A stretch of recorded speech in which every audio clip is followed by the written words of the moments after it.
இன்றைக்கி நம்ம பார்க்க போகிறது கிளாஸ் 7 லெசன் 18. இந்த லெசன் ஒரு இன்டர்வியூ பேஸ்டு லெசன், அதாவது சாக்ஷாத்கார் அப்படின்னு ஹிந்தியில் சொல்லுவாங்க, தமிழில் பேட்டி காண்பது அப்படின்னு அர்த்தம். இந்த இன்டர்வியூ யாரோடது அப்படின்னு பார்த்தீங்கன்னா famous Indian hockey player Dhanraj பிள்ளையோடது தான். தன்ராஜ் பிள்ளையை வினிதா பாண்டியன் அப்படின்றவங்க இன்டர்வியூ பண்ணுறாங்க.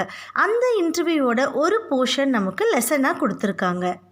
தன்ராஜ் பிள்ளை 16th ஜூலை 1968 பிறந்திருக்காரு. இப்போ அவருக்கு ஏஜ் அரவுண்ட் 52 இயர்ஸ். இப்போ அவர் ஒரு retired Indian field hockey player and former captain of Indian national team. இந்த இன்டர்வியூ எடுக்கும்போது அவருக்கு 35 இயர்ஸ். இந்த இன்டர்வியூவில் அவரோட லைஃப்பில் அவர் பட்ட கஷ்டங்கள் பற்றியும் முன்னேற என்னெல்லாம் ஸ்ட்ரகிள் அவர் மேற்கொண்டார் அப்படின்றத பற்றியும் சொல்லியிருக்காரு. லெசனோட டைட்டில் பார்த்தீங்கன்னா சங்கர்ஷ் கே காரன் மை துணக் மிசாஸ் ஹோகயா தன்ராஜ். சங்கர்ஷ் அப்படின்னா ஸ்ட்ரகிள், அதாவது என்னெல்லாம் கஷ்டங்கள் மேற்கொள்கிறோம், அதான் சங்கர்ஷ் அப்படின்னு சொல்கிறாங்க.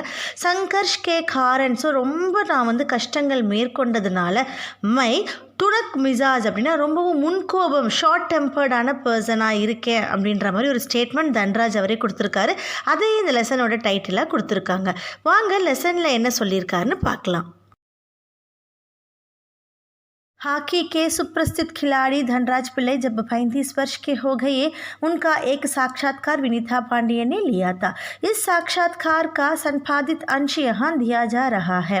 ஸோ ஹாக்கியினுடைய சுப்ரஸ்தித் அப்படின்னு ரொம்பவும் ஃபேமஸான ஒரு பிளேயர், கிலாடி தன்ராஜ் பிள்ளை அப்படின்றவர் 35 வயது இருக்கும்போது 35 வயது இருக்கும்போது அவரை ஒரு சாக்ஷாத்கார், ஒரு இன்டர்வியூ எடுக்கிறாங்க வினிதா பாண்டியன் அப்படின்றவங்க. அந்த சாக்ஷாத்கார் அந்த இன்டர்வியூனுடைய சன்பாதித் அன்ஷ் அப்படின்னா ஒரு எடிட்டட் போர்ஷனை நம்மளுக்கு இங்கே கொடுத்துருக்காங்க லெசனில். வினிதா खिड़की पुणे की तंग गलियों से लेकर मुंबई के हीरानंदानी भवई कॉम्प्लेक्स तक आपका सफ़र बहुत लंबा और कष्ट साध्य रहा है. उस सफ़र के बारे में कुछ बताइए. ஸோ வினிதான்றவங்க ஃபஸ்ட்டு கொஸ்டின் என்ன அப்படின்னு கேட்குறாங்க பார்த்தீங்கன்னா, கிடுக்கி அப்படின்றது பூனேயில் இருக்கிற ஒரு தங்கு கலியம், ஒரு சின்ன தெரு தான். அங்கே இருந்து மும்பையில் இருக்கிற ஹிரானந்தானி பவை காம்ப்ளெக்ஸ் அங்கே வரைக்கும் போகிற உங்களுடைய சஃபர், உங்களுடைய ஜேர்னி ரொம்பவும் லம்பா ஒரு கஷ்ட சாத்திய, ரொம்பவும் லாங், ரொம்பவும் பெரிதானது மற்றும் ரொம்பவும் கஷ்டங்கள் நிறைந்ததாக இருந்தது இல்லையா. அதனுடைய ஜேர்னி உஸ் சஃபர் கே பாரமே, அந்த ஜேர்னியை பற்றி கொஞ்சம் சொல்லுங்கள் அப்படின்ற மாதிரி தன்ராஜ் பிள்ளைகிட்ட ஃபர்ஸ்ட் கொஸ்டின் சொல்கிறாங்க. ஸோ தன்ராஜ் பிள்ளை அதுக்கு என்ன பதில் சொல்கிறாருன்னு பாருங்கள். बचपन मुश्किलों से भरा रहा, हम बहुत गरीब थे, मेरे दोनों बड़े भाई हॉकी खेलते थे, उन्हीं के चलते मुझे भी उसका शौक हुआ. ஸோ அவர் என்ன சொல்கிறார் அப்படின்னு பார்த்தீங்கன்னா, பச்பன் அதாவது அவருடைய சைல்ட்ஹுட் ரொம்பவும் முஷ்கிலும் அப்படின்னா ரொம்பவும் கஷ்டப்பாடு நிறைந்ததாக இருந்தது அப்படின்னு சொல்கிறார். பராரஹா ஹம்ன்றவங்க ஃபேமிலி மெம்பர்ஸை சொல்கிறாரு. நாங்கள் ரொம்பவும் கரீப் தே அப்படின்னா ரொம்பவும் புவர் ஃபேமிலி எங்களுடையது. மேரே தோனோ படே பாய், என்னுடைய 2 சகோதரர்களும், என்னுடைய 2 மூத்த சகோதரர்களும் ஹாக்கி விளையாடுறாங்க. உன்ஹிக்கே சல்தே, ஸோ அவங்க கூட இருந்து எனக்கும் ஹாக்கி மேலே ஷவுக் ஹுவா அப்படின்னா ஒரு இன்ட்ரெஸ்ட் வந்துருச்சு. पर ஹாக்கி ஸ்டிக் खरीदने तक की हैसियत नहीं थी मेरी.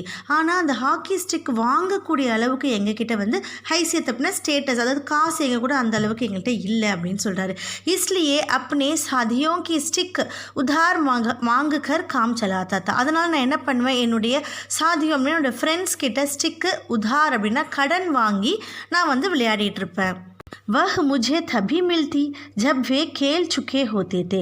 ஸோ அந்த ஸ்டிக்கு என்கிட்ட கிடைக்கும் பொழுது, அதாவது அவங்கெல்லாம் விளையாடி அந்த ஸ்டிக்கை என்கிட்ட தரும்போது, ஜப் வே கேல் சுக்கே होते थे, அப்போ அவங்க விளையாடி முடித்திருப்பாங்க.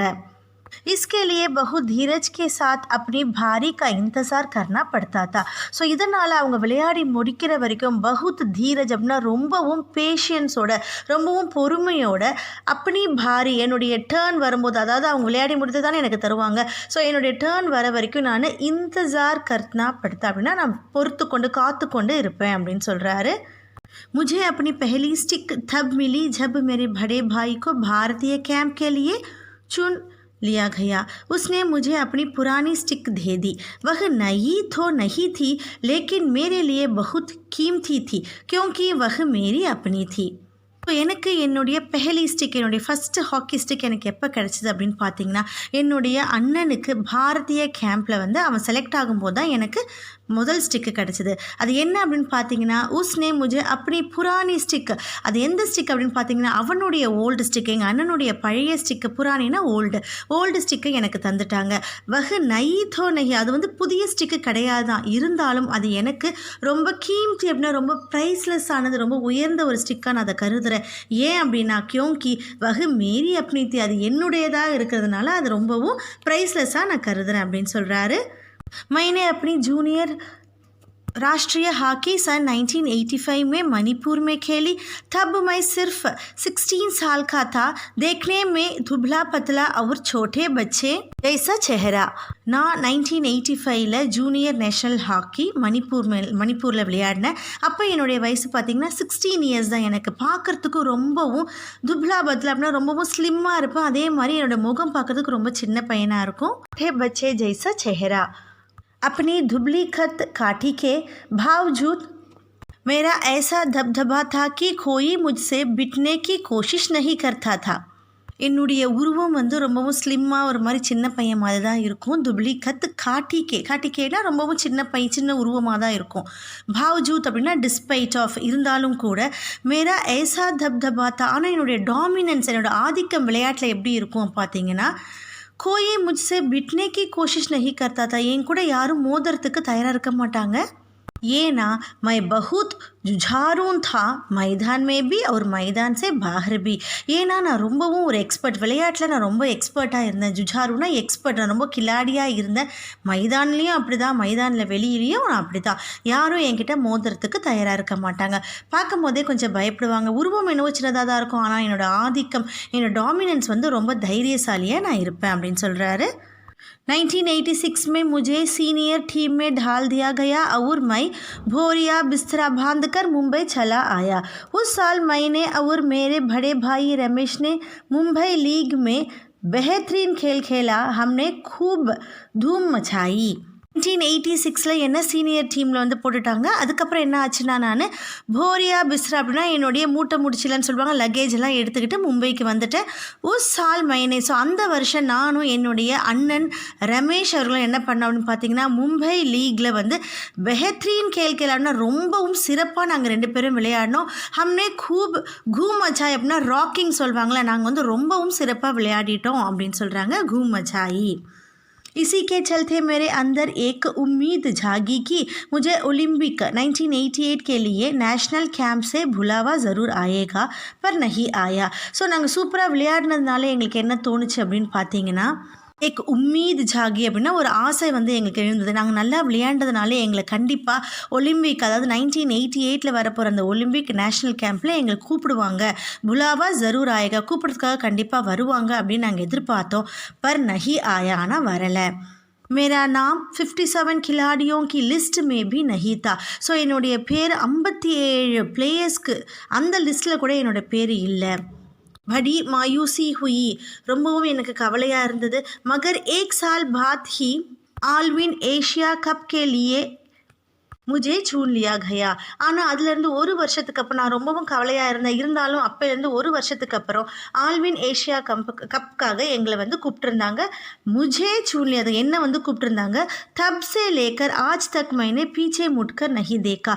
ஸோ அப்பையிலேருந்து இப்போ வரைக்கும், தப்சே லேக்கர் என்னை வந்து அந்த கேம்ப்க்கு கூப்பிட்டுருந்தாங்க இல்லையா, அப்பையிலேருந்து இப்போ வரைக்கும் நான் பீச்சே முட்கர் நஹி தேக்கா அப்படின்னா நான் திரும்பி பார்த்ததே கிடையாது. நான் முன்னேறி போகணும் அப்படின்றத பற்றி மட்டும்தான் யோசிச்சிருக்கேன், நான் திரும்பி பார்த்ததே கிடையாது அப்படின்னு சொல்கிறாரு.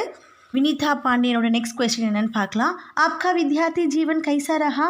अपने स्कूल के दिनों से आपकी किस प्रकार की यादें जुड़ी है? ஸோ அது உங்களுடைய வித்யார்த்தி ஜீவன், உங்களுடைய எஜுகேஷன் பற்றி சொல்லுங்கள், உங்கள் ஸ்கூல் லைஃப் பற்றி சொல்லுங்கள். உங்களுடைய ஸ்கூல் டேஸில் வந்து ஆப்கி கிஸ் பிரகார் கி யாதே, உங்களுடைய ஸ்கூல் லைஃப் பற்றி எந்த மாதிரியான விஷயங்கள் உங்களுக்கு ஞாபகத்தில் இருக்குது? ஜுடி ஹேப்னா எது மாதிரி விஷயங்கள் இன்னும் உங்களுக்கு ஞாபகத்தில் இருக்குதுன்னு சொல்லுங்கள் அப்படின்றத பற்றி கேட்குறாங்க. இப்போ தன்ராஜ் பிள்ளை அவரோட ஆன்சர் என்னன்னு பார்க்கலாம். मैं पढ़ने लिखने में सॉरी, मैं पढ़ने में एकदम फिसठी था, किसी तरह 10वीं तक पहुंचा, मगर उसके आगे तो मामला बहुत कठिन था. ஸோ நான் படிக்கிற விஷயத்தில் தன்ராஜ் என்ன சொல்கிறார் அப்படின்னு பார்த்தீங்கன்னா, நான் படிக்கிற விஷயத்தில் ரொம்பவும் ஃபிசட்டி அப்படின்னா ரொம்பவும் லேசி, நான் சரியாக படிக்க மாட்டேன். கிசி தரக்கு எப்படியோ நான் 10वीं तक 10th வரைக்கும் வந்துட்டேன். மகர் உஸ்கே ஆகே தோ மாம்லா பகுத் கঠিன் தா. ஸோ அதுக்கப்புறம் படிக்கிறதுன்றது எனக்கு ரொம்ப கஷ்டமாக இருந்தது. மாம்லா அதுக்கப்புறம் உள்ள விஷயங்கள் எனக்கு ரொம்பவும் படிக்க கஷ்டமாக இருந்துச்சு அப்படின்னு சொல்கிறாரு. एक बात कहूँ, अगर मैं हॉकी खिलाड़ी ना होता तो शायद एक चपरासी की नौकरी भी मुझे ना मिलती. ஸோ அவர் படிக்கிறதுல ரொம்ப வீக்காக இருந்தாலும் அவர் என்ன சொல்கிறார் அப்படின்னு பார்த்தீங்கன்னா, அகர் மை ஹாக்கி கிளாடி நான் ஹோத்தா தோ, எனக்கு நான் ஒரு வேளை இந்த ஹாக்கி பிளேயராக ஆகலை அப்படின்னு பார்த்தீங்கன்னா, ஒரு சப்ராசி அப்படின்னா ஒரு பியூன் வேலை கூட எனக்கு கிடச்சிருக்காது. ஆஜ் மை बैचलर ऑफ साइंस या आर्ट्स भले ही ना हो, पर गर्व से कह सकता हूँ कि मैं बैचलर ऑफ ஹாக்கி हूँ. ஸோ இப்போ இந்த நாட்களில் வந்து என்னால் நான் பேச்சுலர் ஆஃப் சயின்ஸ் இல்லை பேச்சுலர் ஆஃப் ஆர்ட்ஸ்ன்னு ரொம்ப பெருமையாக சொல்ல முடியல இருந்தாலும், ஆனால் நான் ரொம்ப கர்வத்தோடு நான் என்ன சொல்கிறேன் அப்படின்னு பார்த்தீங்கன்னா, நான் பேச்சுலர் ஆஃப் ஹாக்கி அப்படின்றத நான் ரொம்ப கர்வத்தோடு சொல்லிக்கிறேன் அப்படின்னு சொல்கிறாரு.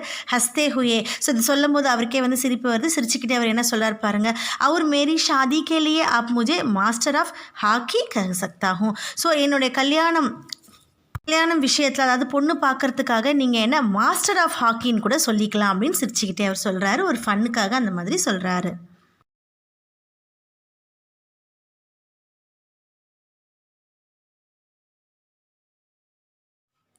विनीता जीयोட नेक्स्ट क्वेश्चन என்னன்னு பார்க்கலாம்.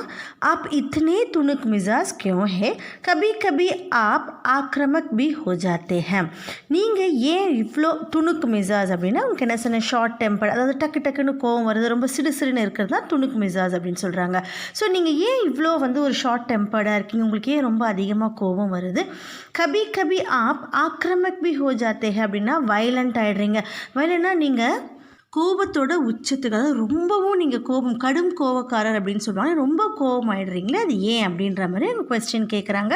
அதுக்கு தன்ராஜ் பிள்ளை என்ன ஆன்சர் சொல்கிறாருன்னு பார்க்கலாம். इस बात का संबंध मेरे बचपन से जुड़ा हुआ है. मैं हमेशा से ही अपने आप को बहुत असुरक्षित महसूस करता हूँ.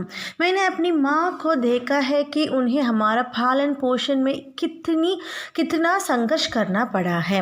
ஸோ அவர் என்ன சொல்கிறார் அப்படின்னு பார்த்தீங்கன்னா, இந்த விஷயம் இஸ் பாத் கா சம்பந்த், இந்த விஷயம் என்னுடைய சைல்ட்ஹுட்லேருந்தே என்கிட்ட இருக்குது. அதாவது நான் ரொம்ப கோவப்படுறது வந்து எனக்கு சைல்ட்ஹுட்லேருந்தே இருக்குது. மே ஹமேஷா சே ஹி, சார் எப்பயுமே எப்படி இருப்பேன் அப்படின்னா, அப்பனே ஆப்கோ, அதாவது என்ன நானே வந்து அசுரக்ஷித், சுரக்ஷித்னா செக்யூர்டு, பாதுகாப்பாக ஃபீல் பண்ணுறது. இது வந்து அசுரக்ஷித் அப்படின்னா இன்செக்யூர்டு, அதாவது பாதுகாப்பின்மை. ஸோ நமக்கு வந்து எதுவுமே இல்லை அப்படின்ற மாதிரி ஒரு இன்செக்யூரிட்டி ஃபீலிங் வந்து எனக்கு எப்பயுமே இருக்குது. मैंने अपनी माँ को देखा है कि उन्हें हमारा பாலன் போஷன்னா வளர்க்குறதுக்கு, நான் எங்கள் அம்மாவை பார்த்துருக்குறேன். எங்கள் அம்மா எங்களை வளர்க்குறதுக்காக எவ்வளவோ சங்கர்ஷ் கர்னா படாக, ஸோ எவ்வளவோ அவங்க ஸ்ட்ரகிள் பண்ணியிருக்காங்க, எவ்வளவோ வாழ்க்கையில் கஷ்டப்பட்டிருக்காங்க, அதை நான் கண்கூடாக பார்த்துருக்கேன். मेरी तुनक मिजाज के पीछे कई वजह है. ஸோ என்னுடைய இந்த கோபத்துக்கு பின்னாடி, நான் எல்லாத்துக்கும் டக்குன்னு கோவப்படுறேன் அப்படின்னா அதுக்கு பின்னாடி நிறைய வஜஹே அப்படின்னா நிறைய ரீசன் இருக்குது. லேக்கின் மை பினா லாக் லபேட் வாலா ஆத்மி ஹூ. அப்படி இருந்தாலும் கூட, நான் இவ்வளவும் கோவப்படுறேன் அப்படின்னு நீங்கள் சொல்கிறீங்க, இருந்தாலும் கூட நான் எப்படிப்பட்டவர் அப்படின்னு பார்த்துட்டிங்கன்னா, லாக் லபேட் அப்படின்னா வந்து ரொம்ப ஸ்ட்ரெயிட் ஃபார்வர்டான ஒரு பர்சன். मन में जो आता है सीधे सीधे कह डालता हूँ. ஸோ எனக்கு மனசில் என்ன தோணுதோ அதை வந்து நான் என்ன பண்ணுவேன், சீதே டக்குன்னு அதை வந்து நான் சொல்லிவிடுவேன். அவர் பாத் கோ கை பார் பச்தானா பி படுத்தா ஹூँ. ஸோ சொல்லிவிட்டு அதுக்கப்புறம் என்ன பண்ணுவேன் அப்படின்னா வந்து கஹி பார் பச்தானா அப்படின்னா, ஐயோ இந்த வார்த்தையை நம்ம சொல்லிட்டோமே அப்படின்னு சொல்லிட்டு நான் என்ன பண்ணுவேன், ரொம்ப ஃபீல் பண்ணுவேன். பச்தானா அப்படின்னா ரொம்ப நான் ஃபீல் பண்ணுவேன், ஐயோ இந்த வார்த்தையை நம்ம சொல்லியிருக்கக்கூடாதோ அப்படின்னு நான் ஃபீல் பண்ணுவேன். ஆனால் டக்குன்னு எனக்கு என்ன தோணுதோ அதை நான் சொல்லிவிடுவேன் அப்படின்ற மாதிரி அவரோட கேரக்டரை அவர் சொல்கிறாரு. मुझसे अपना गुस्सा रोका नहीं जाता, दूसरे लोगों को भी मुझे அக்ஸானே மே மஸா ஆத்தா ஹே. ஸோ எனக்கு என்னுடைய குஸ்ஸா அப்படின்னா என்னோடய கோவத்தை வந்து ரோக்கா நஹி ஜாத்தா, என்னோடய கோவத்தை என்னால் டக்குன்னு அடக்க முடியாது.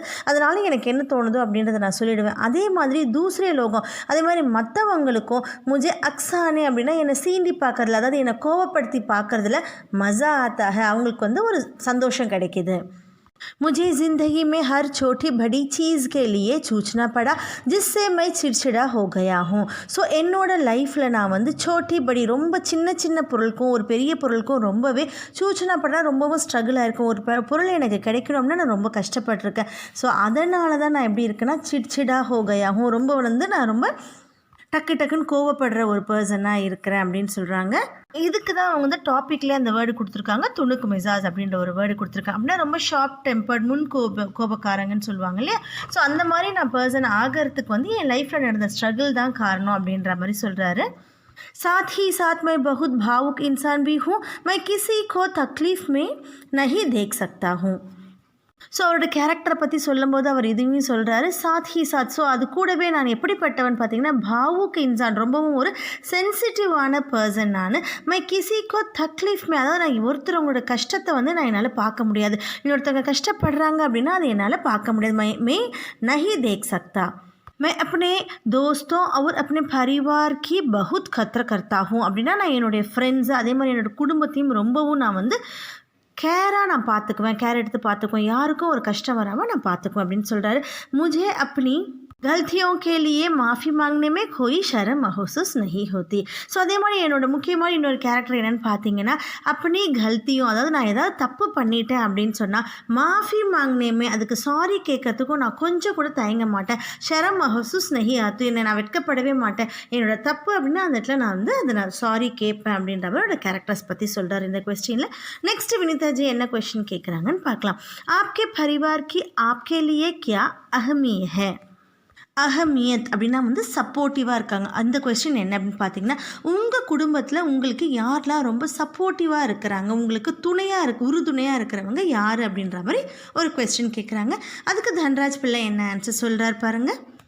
सबसे अधिक प्रेरणा मुझे अपनी माँ से मिली. ஸோ சப்சே அதிக், ஸோ எல்லாரை விடையும் முக்கியமாக ரொம்ப அதிகமான எனக்கு பிரேரணா அப்படின்னா மோட்டிவேஷன்.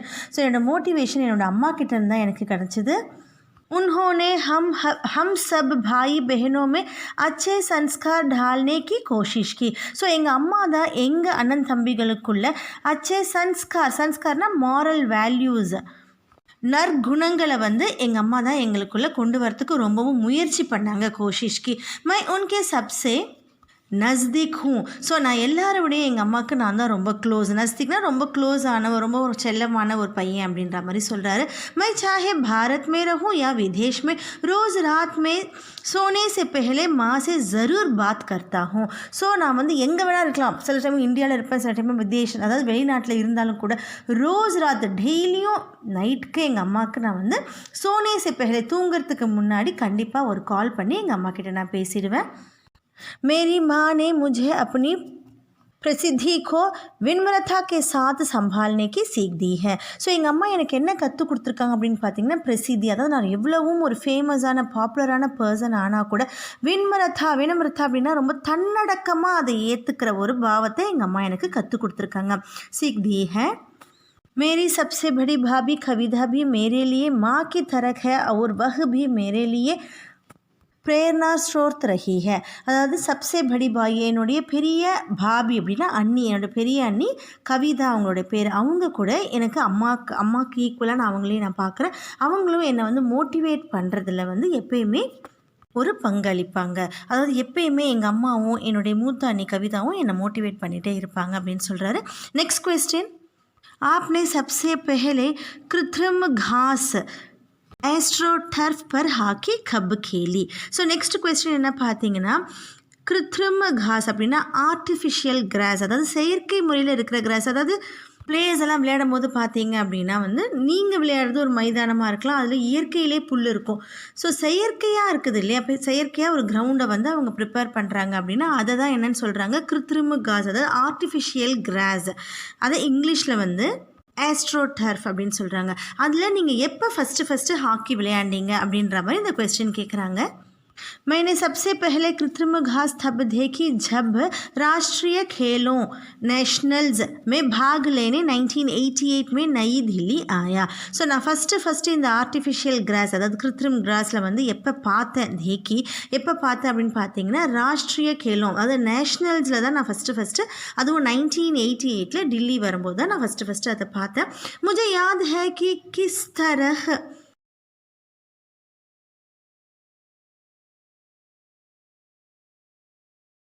सोमैया और जोक्विम कारवाल्हो मुझे एक कोने में ले जाकर कृत्रिम घास पर खेलने के कुर बता रहे थे और जब वे बताने में लगे हुए थे मैं चुक कर उस मैदान को छू रहा था. मुझे विश्वास ही नहीं हो रहा था कि विज्ञान इस कदर तरक्की कर जा सकता है जिससे कृत्रिम घास तक उगाई जा सके. मुझे याद है कि ஸோ அவர் அந்த விஷயத்து கூடவே அவருக்கு என்ன ஞாபகங்கள் இருந்ததையும் சொல்கிறார். அவரோட ஞாபகத்தில் என்ன இருந்தது அப்படின்னு பார்த்தீங்கன்னா சோமையா அப்படின்றவரும் ஜோக்விம் கார்வால்ஹோ அப்படின்றவரும் என்ன பண்ணுறாங்க தன்ராஜ் பிள்ளையை வந்துட்டு அதாவது இந்த இடத்துல விளையாடணும் இல்லையா அவரை வந்து ஒரு கார்னருக்கு கூட்டிகிட்டு போயிட்டு கோனேமே இல்லை ஜாக்கர் ஒரு அதாவது கிரவுண்டில் ஒரு ஓரத்தில் கூட்டிகிட்டு போயிட்டு இந்த கிருத்திரிம கிராஸில் எப்படி விளையாடணும் அப்படின்ற கூர்பத்தா ரஹேத்து அப்படின்ற ட்ரிக்ஸ் பற்றி சொல்லி கொடுத்துட்ருக்காங்க. அதாவது இவ்வளோ நாள் நீங்கள் விளையாண்டது நேச்சுரல் கிராஸில் இது வந்து ஆர்டிஃபிஷியல் கிராஸ். ஸோ இதில் எப்படி விளையாடணும் அப்படின்ற ட்ரிக் வந்து அவங்க 2 பேர் சொல்லிகிட்டு இருக்காங்க.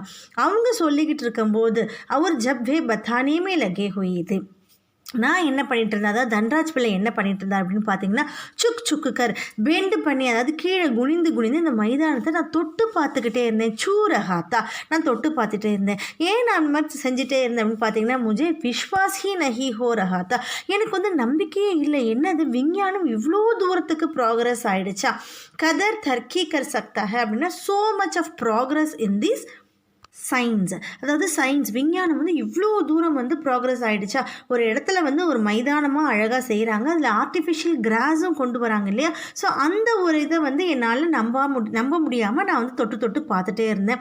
ஜிஸ்ஸே கிருத்திரிம காஸ் தக் உகாயி ஜா சக்கே சுகாயி அப்படின்னா க்ரோன் அப் அதாவது நம்ம நாடு இவ்வளோ தூரம் வளர்ந்துருச்சா அப்படின்ற மாதிரி நான் வந்து ஆச்சரியத்தில் பார்த்துக்கிட்டு இருந்தேன் அப்படின்னு சொல்கிறாரு.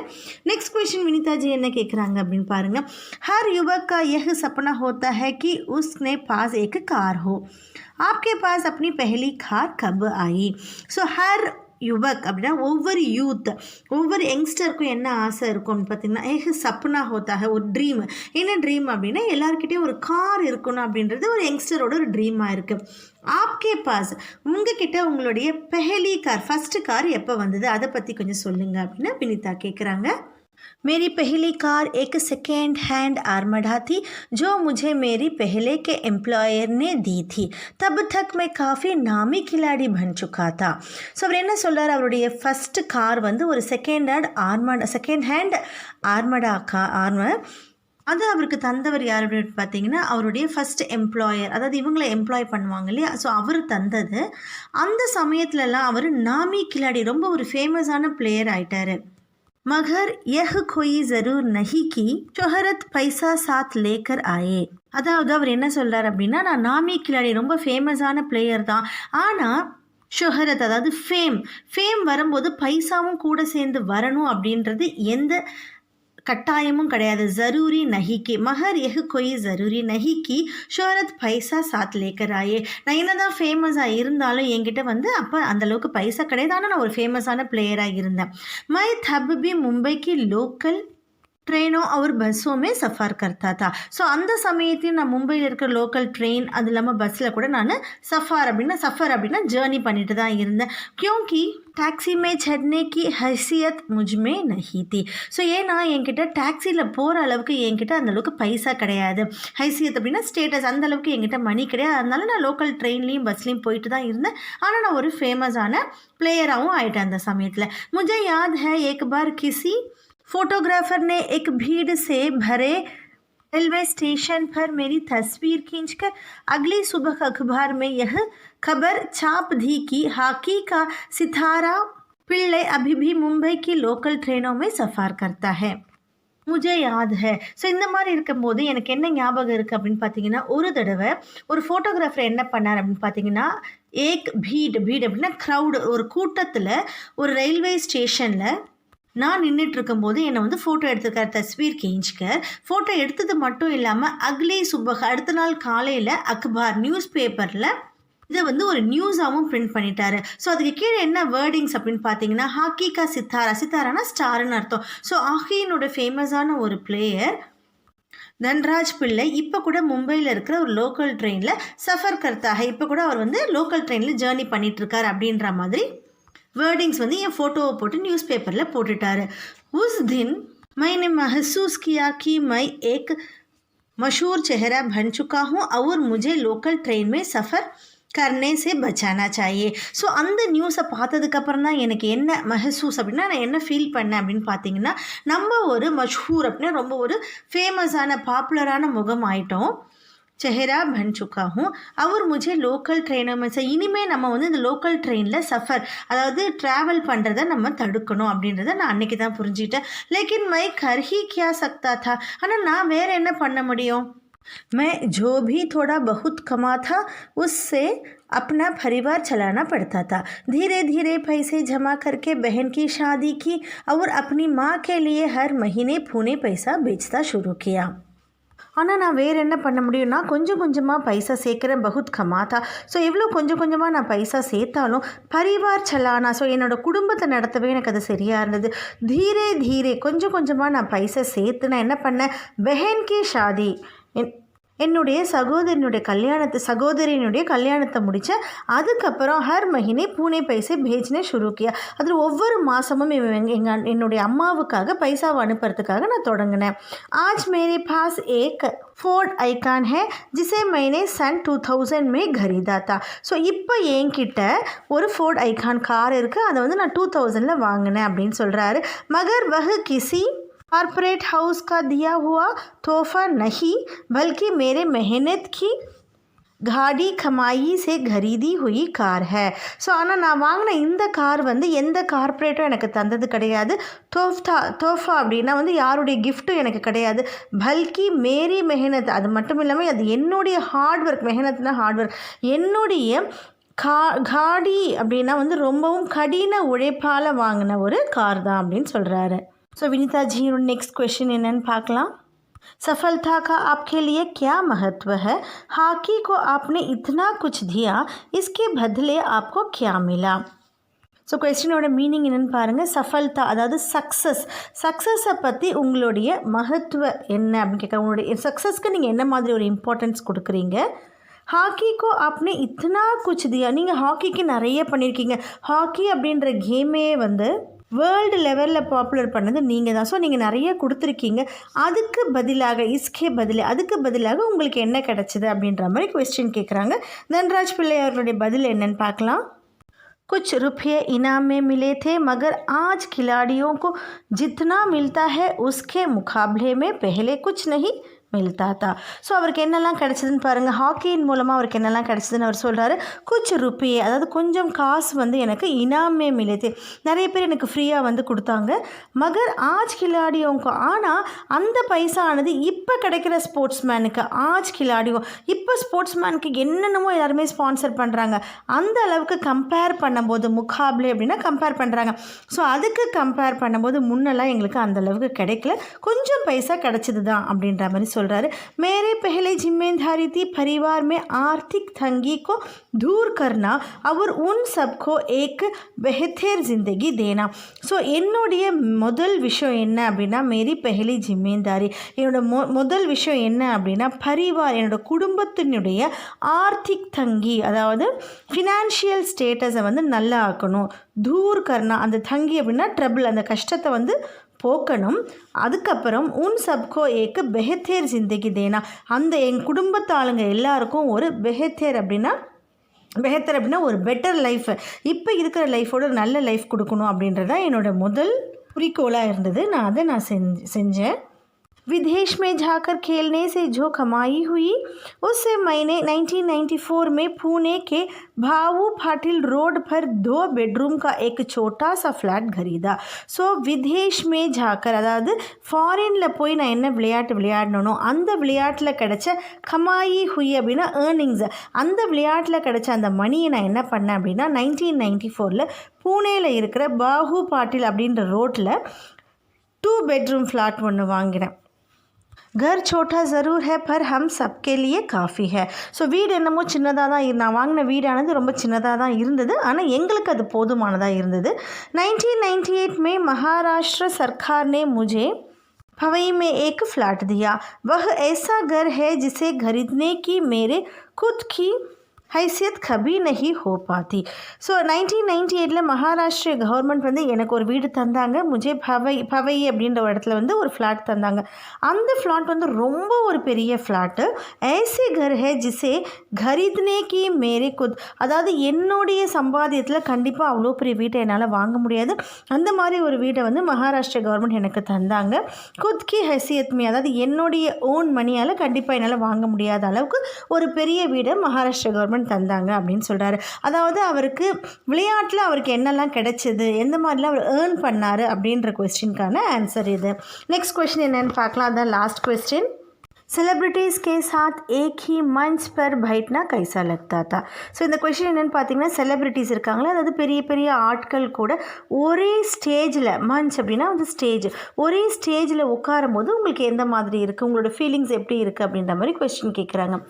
தன்ராஜ் பிள்ளை சொல்கிறாங்க பகுத் அச்சா, ஸோ ரொம்பவும் நல்லா இருக்கும்.